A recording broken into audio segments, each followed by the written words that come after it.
Very good morning all. I am Pinky Malik, lecture in economics. आज के इस लेक्चर में हम क्लास 12th इकोनॉमिक्स का पेपर सोल्व करेंगे जो कि जुलाई 2024 में आया था, सेट 1। तो शुरू करते हैं। क्वेश्चन नंबर 1, उत्पादन कैसे किया जाए की समस्या का संबंध किससे है? तो ये संबंध उत्पादन की तकनीक से है कि श्रम प्रधान तकनीक का प्रयोग करना है या पूंजी प्रधान तकनीक का प्रयोग करना है। How to produce is related to the choice of technique. Question number 2, सामान्य वस्तुओं में मांग वक्र का आकार होता है।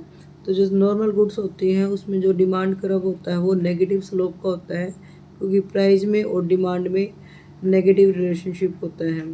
प्राइस जैसे ही बढ़ता है तो उसकी डिमांड कम हो जाती है। इसके अपोजिट अगर प्राइस कम होता है तो डिमांड है वो बढ़ जाती है, नेगेटिव स्लोप के होते हैं। तो इसलिए जो सामान्य वस्तु उसमें मांग वक्र है वो ऋणात्मक होता है।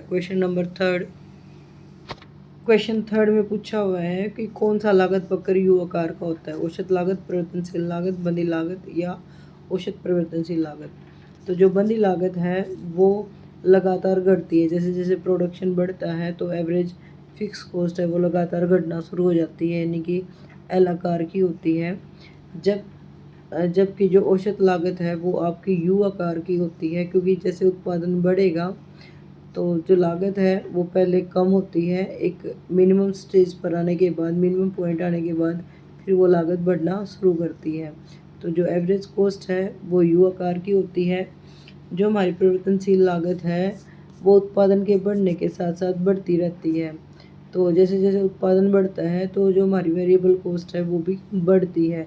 तो ये यू आकार की नहीं होती है, ना ही परिवर्तन बंदी लागत। लेकिन जो औसत परिवर्तनशील लागत है वो भी हमारी यू आकार की होती है।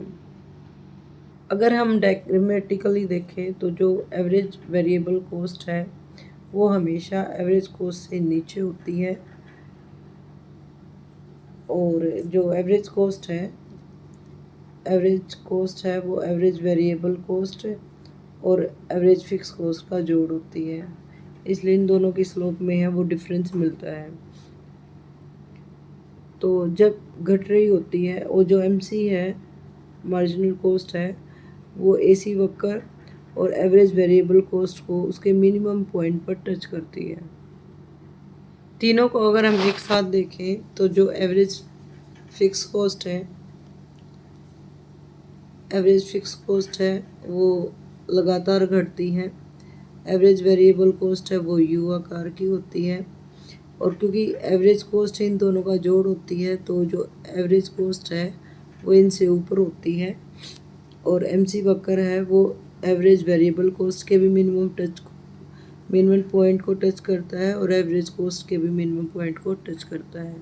एवरेज वेरिएबल कॉस्ट का जो मिनिमम पॉइंट है वो पहले आता है और एवरेज कॉस्ट का मिनिमम पॉइंट है वो बाद में आता है। तो इस तरह इस क्वेश्चन में आपको ग्रेस मिल सकती है। आप औसत लागत भी बोल सकते हो, औसत परिवर्तनशील लागत, दोनों ही यू आकार के होते हैं। क्वेश्चन नंबर 4, पूर्ति वक्र के दाईं ओर खिसकने का क्या कारण है? यानी कि जो सप्लाई कर्व है, सब प्राइस में और क्वांटिटी सप्लाई में पॉजिटिव रिलेशनशिप होता है। तो जब सप्लाई कर्व है वो दाईं तरफ शिफ्ट हो जाती है, इसका मतलब क्या है कि प्राइस में कोई चेंज नहीं हो रहा है, प्राइस के अलावा अन्य तत्वों की वजह से चेंज होकर जो सप्लाई कर्व है वो शिफ्ट हो जाता है दाईं तरफ। तो वो क्या रीज़न है? तो उसका रीज़न होगा कि जो आगतें हैं, जो लागत है वो कम आई है, जिसकी वजह से उत्पादन बढ़ा है। तो लागतों की जो कीमत है उसमें अगर वृद्धि होगी, आगतों की कीमत में अगर वृद्धि होगी तो इससे जो पूर्ति वक्र है वो बाईं तरफ होगा, ना कि दाईं तरफ। लेकिन अगर उत्पादन की तकनीक में वृद्धि होती है तो जो सप्लाई कर्व है वो दाईं तरफ खिसकेगा, क्योंकि अगर तकनीक में वृद्धि होगी तो तकनीक अच्छी होने से जो लागत है वो कम होगी, जिसकी वजह से जो सप्लाई कर्व है वो दाईं तरफ जाएगा। इसलिए जो आंसर होगा वो ख होगा, उत्पादन तकनीक में उन्नति। जब उत्पादन शुल्क में वृद्धि होती है तो लागत में वृद्धि होती है, तो जो सप्लाई कर्व है वो लेफ्ट की तरफ जाता है, ना कि दाईं तरफ है। इसी तरह स्थानापन्न वस्तुओं की कीमतों में जो कमी होती है उस समय भी जो पूर्ति वक्र है वो बाईं तरफ खिसकता है, डाउनवर्ड होता है। तो जो सही आंसर होगा वो बी होगा, improvement in production technology. Technology में इम्प्रूवमेंट होने से जो सप्लाई कर्व है वो दाईं ओर शिफ्ट होगा, राइट वर्ड शिफ्ट होगा। क्वेश्चन नंबर 5, पैमाने का प्रतिफल कब लागू होता है? अल्पकाल में, दीर्घकाल में? तो जो पैमाने का प्रतिफल है वो दीर्घकाल में लागू होता है।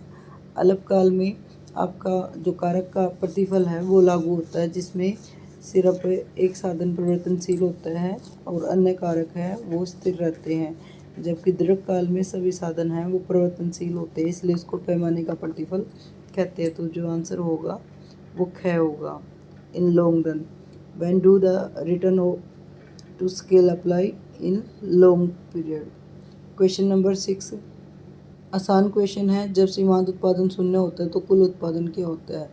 तो जब जो प्रोडक्शन है, सीमांत उत्पादन है वो शून्य होता है तो उस समय होता है जब कुल उत्पादन मैक्सिमम होता है।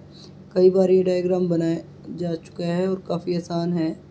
जो मार्जिनल प्रोडक्शन है वो तब जीरो होता है जब कुल उत्पादन है वो मैक्सिमम होता है। अगर हम डायग्राम से देखें तो अगर हम मार्जिनल प्रोडक्शन की बात करें तो जो मार्जिनल प्रोडक्शन है उसकी तीनों सिचुएशन हो सकती है। वो जीरो भी हो सकता है, नेगेटिव भी हो सकता है, और जो टोटल प्रोडक्शन है वो पहले बढ़ती दर से बढ़ता है, फिर समान दर से, उसके बाद घटना शुरू होता है। तो जब वो मैक्सिमम सिचुएशन पे होता है तो उस समय जो हमारी एमपी है, टोटल प्रोडक्शन है, वो जीरो होता है, और जैसे ही हमारा टोटल प्रोडक्शन घटना शुरू करता है तो जो मार्जिनल प्रोडक्शन है वो नेगेटिव हो जाता है। तो सीमांत उत्पादन तब शून्य होता है जब हमारा जो टोटल प्रोडक्शन है वो मैक्सिमम होता है। तो जो आंसर होगा वो ग होगा, यानी कि सी होगा, मैक्सिमम। आगे है, बजट रेखा को क्या कहा जाता है? तो बजट रेखा को आप कीमत रेखा भी कहते हो, क्योंकि जो बजट रेखा है वो बताता है कि एक कंज्यूमर है वो दिए हुए प्राइस पर कितनी वस्तु और सेवाओं को खरीद सकता है। तो जो बजट लाइन है वो एक तरह से कीमत लाइन कहलाती है। बजट लाइन को आप कीमत रेखा भी कहते हो। तो जो आंसर होगा वो होगा कीमत रेखा। क्वेश्चन नंबर 8, स्थायी कर्मचारियों का जो वेतन है वो लागत में शामिल होता है। Salary of permanent staff is included in fix cost है, क्योंकि स्थायी कर्मचारी है, प्रोडक्शन है हो रहा है या नहीं हो रहा है, उसके बावजूद भी उनको सैलरी देनी होती है, इसलिए ये एक तरह की फिक्स कॉस्ट होती है। क्वेश्चन नंबर 9, तटस्थ वक्र तकनीक का प्रतिपादन किसने किया था? तो जो एजवर्ड हैं उन्होंने तटस्थ वक्र का प्रतिपादन किया था, और हिक्स और एलन ने इसका वैज्ञानिक विश्लेषण करा था। क्वेश्चन नंबर 10, पूर्ति का नियम कीमत और पूर्ति में मात्रात्मक संबंध बताता है।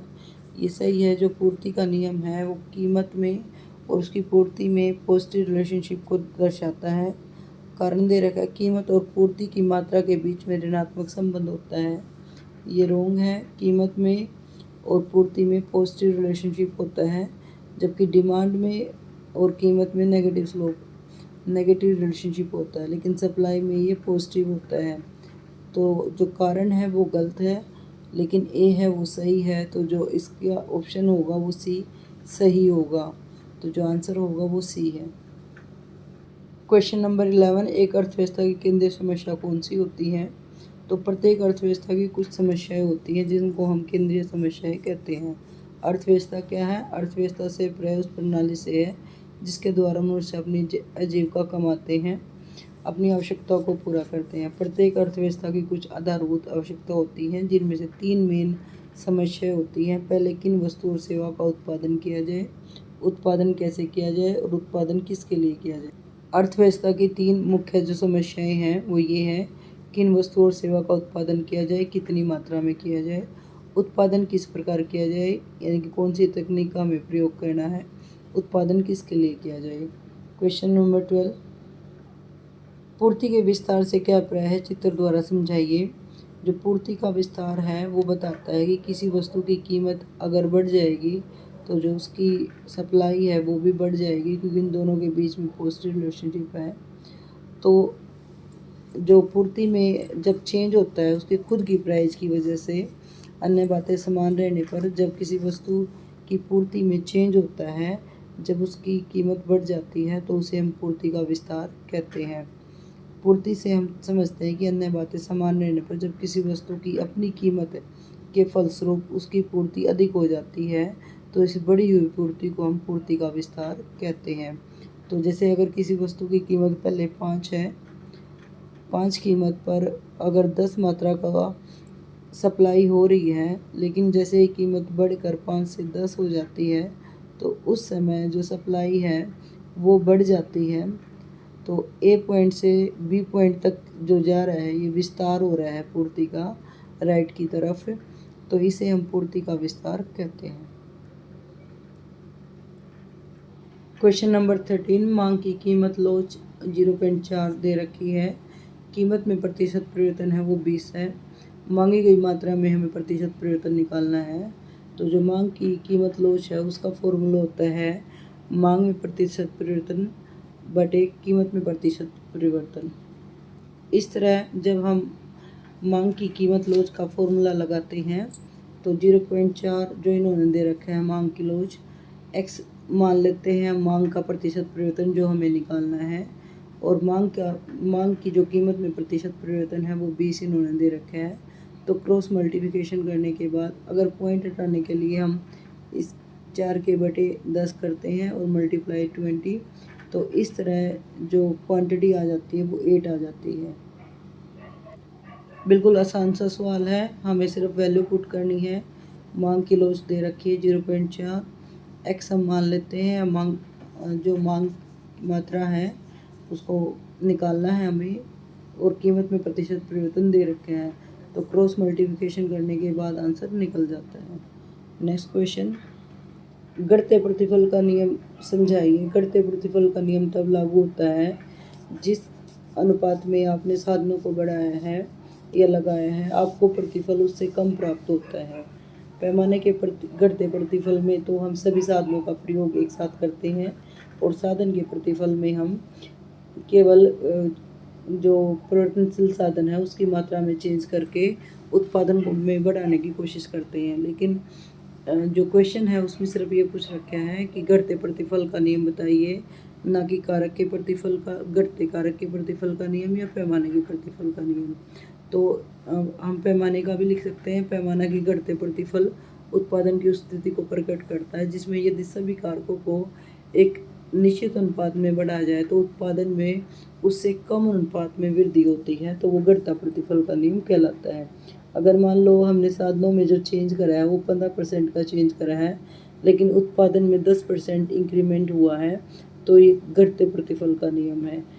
उत्पादन के कारकों में जो चेंज हुआ है वो ज़्यादा मात्रा में चेंज हुआ है, लेकिन जो उत्पादन में जो चेंज हुआ है वो कम मात्रा में हुआ है। अगर हम डायग्राम की मदद से देखें तो हम देख लेते हैं कि मान लो यहाँ हम प्रोडक्शन को शो कर रहे हैं कि प्रोडक्शन में कितना इंक्रीमेंट हुआ है, और यहाँ हम कॉस्ट को ले रहे हैं यानी कि हमने कितने साधनों का प्रयोग करा है। तो इस तरह अगर हम इंक्रीमेंट कर रहे हैं 5, 10, 15 इस तरह बढ़ा रहे हैं, और जो उत्पादन है वो हमारा कम बढ़ रहा है, यानी कि 15% आपने इंक्रीमेंट करा है, लेकिन जो प्रोडक्शन है वो 15 ना बढ़कर 10 बढ़ा है। तो जैसे ये 5, 10, 15 इस तरह, तो ये सिर्फ आपका 15 की वजह 10 हुआ है, तो इस तरह ये आपके घटते प्रतिफल का नियम लागू होगा।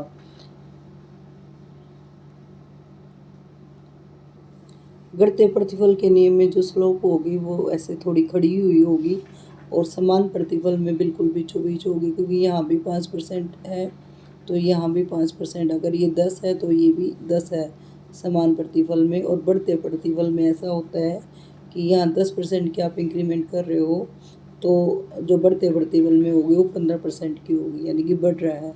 तो घटते हुए में ये स्टीप होता है, बढ़ते हुए में ये हॉरिजॉन्टल टाइप होता है, जबकि जो समान में है वो बिल्कुल बीच में होता है, दोनों में समान चेंज हो रहा है। आगे क्वेश्चन नंबर 15।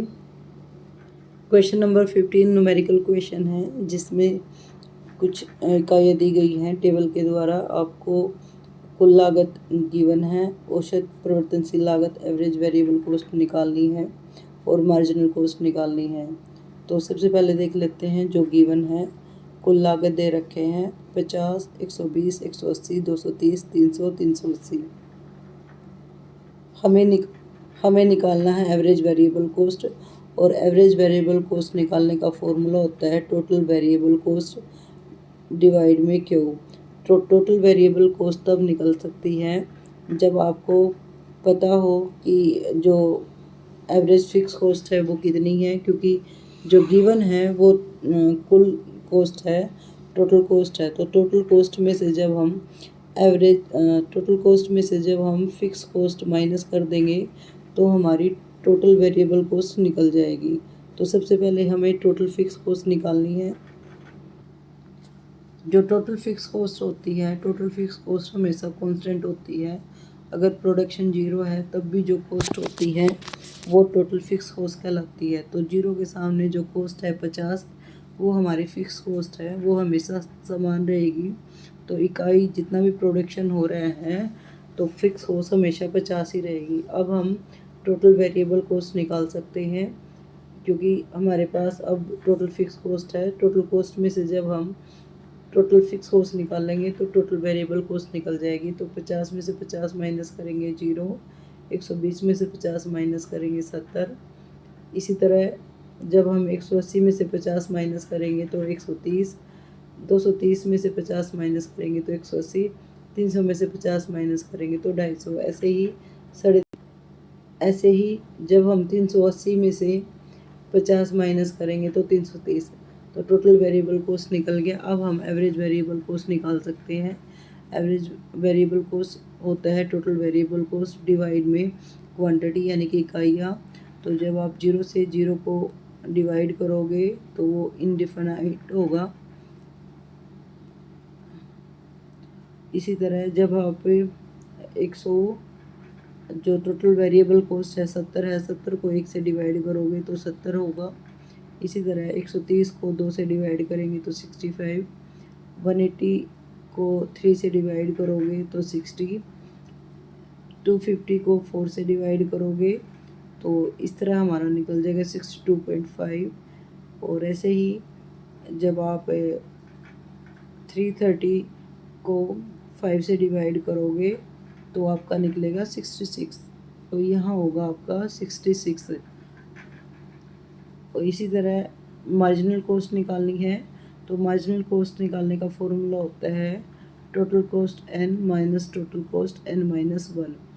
तो ऐसे ही 120 में से जब हम 50 माइनस करेंगे मार्जिनल कॉस्ट निकालने के लिए तो 70 होगा। 180 में से 120 माइनस करेंगे तो 60 होगा। 230 में से 180 माइनस करेंगे तो 50 होगा।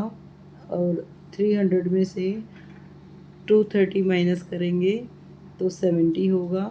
380 में से 300 माइनस करेंगे तो 80 होगा। इस तरह हम MC निकाल सकते हैं। क्वेश्चन नंबर 16 दो क्वेश्चन हैं, आप अथवा में से कोई भी एक क्वेश्चन कर सकते हो। मांग की लॉज को प्रभावित करने वाले कारक या तटस्थ वक्र की विशेषताएं। मांग की लॉज को प्रभावित करने वाले तत्व कौन से हैं? जैसे किसी वस्तु की प्रकृति, कि वो वस्तु किस तरह की है, टिकाऊ वस्तु है या गैर टिकाऊ वस्तु है। अगर गैर टिकाऊ वस्तु है तो वो जल्दी ख़राब हो जाती है, तो उस समय किस तरह की लोच होगी, ये सब मैटर करता है। साथ में ये भी मैटर करता है कि वो वस्तु है वो अनिवार्य वस्तु है या प्रतिशत सूचक वस्तुएं है। अगर प्रतिशत सूचक वस्तुएं हैं तो मांग की लोच अधिक होगी, अनिवार्य वस्तु की जो मांग की लोच है वो कम होती है। इसी तरह जो समय तत्व है, समय कैसा है, अगर समय अल्पकाल है तो मांग की लोच है वो बेलोचदार होगी, लेकिन दीर्घकाल में जो मांग की लोच है वो लोचशील होती है।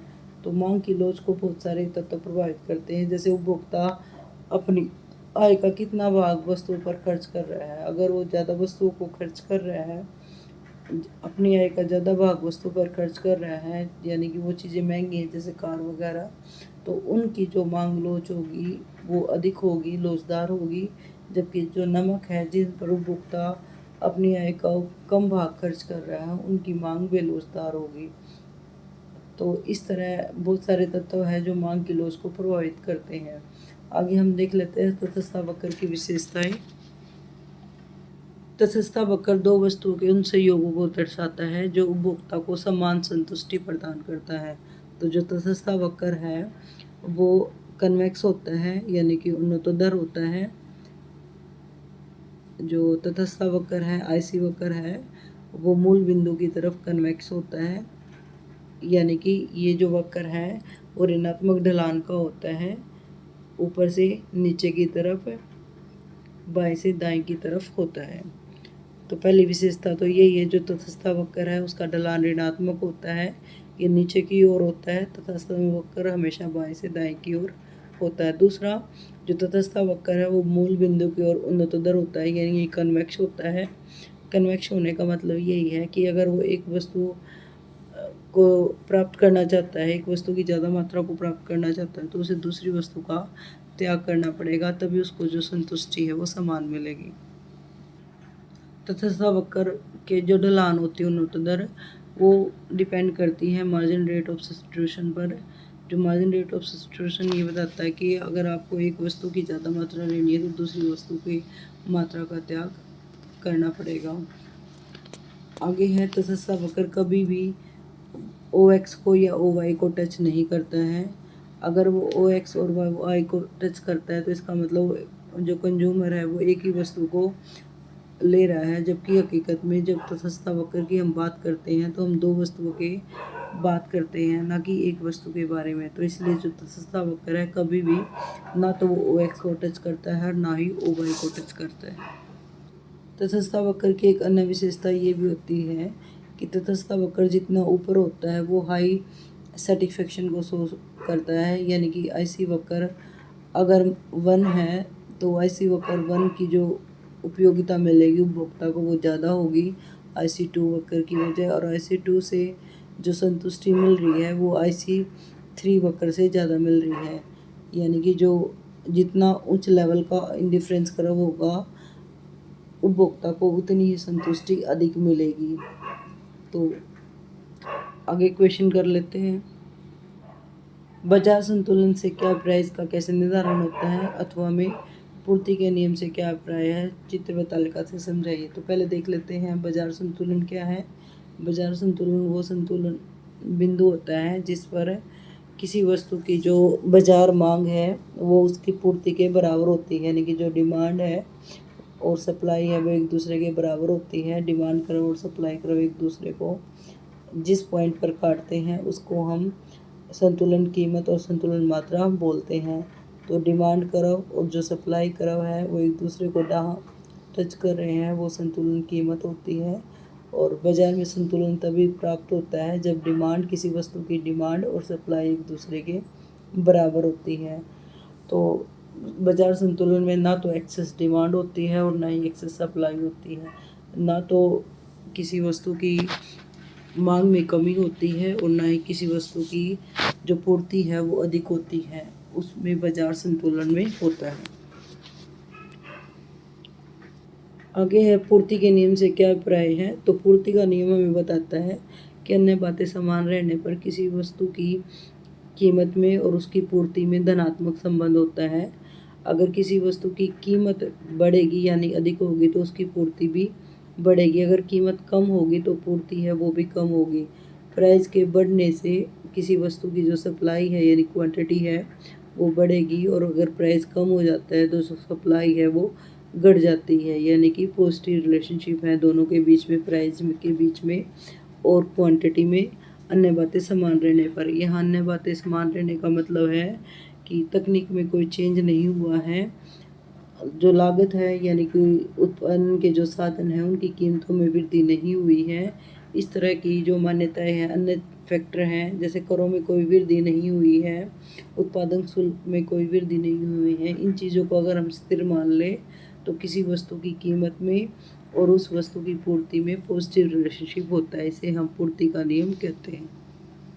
क्वेश्चन पेपर में ये भी देखने लायक है कि हिंदी में तो पूर्ति का नियम है कि पूर्ति के नियम की व्याख्या कीजिए, पूर्ति के नियम से क्या अभिप्राय है, चित्र और तालिका से व्याख्या कीजिए। लेकिन इंग्लिश वर्जन में है लॉ ऑफ डिमांड, यानी कि मांग के नियम की बताइए और टेबल और डायग्राम से शो करिए। तो अगर आपको लॉ ऑफ डिमांड आता है या पूर्ति का नियम आता है, आप इनमें से कोई भी एक क्वेश्चन अटेम्प्ट कर सकते हो।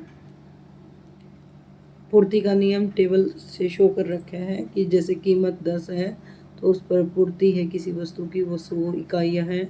कीमत बढ़कर 11 हो जाती है तो पूर्ति बढ़कर 200 हो जाती है। इसी तरह कीमत जब बढ़कर 11 से 12 होती है तो पूर्ति बढ़कर 300 हो जाती है। इस तरह जो पूर्ति है वो प्राइस के साथ साथ लगातार बढ़ती है, तो ये पूर्ति का नियम कहलाता है। जब कीमत 10 से 11 हो जाती है तो जो इकाइयाँ है वो 100 से 200 हो जाती है। तो इस तरह जो पूर्ति स्लोप है हमारा वो अपवर्ड स्लोप का होता है और ये धनात्मक संबंध को दर्शाता है।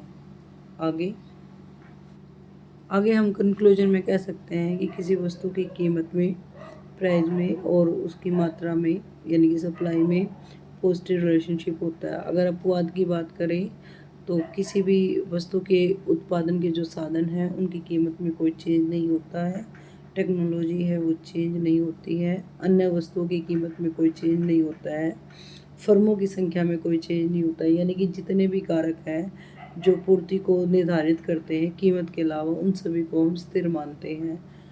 मान्यताओं में पूर्ति के नियम की जो मान्यता है उसमें हम अन्य साधनों को स्थिर मानते हैं। आज के लिए इतना ही, धन्यवाद। Thanks for watching.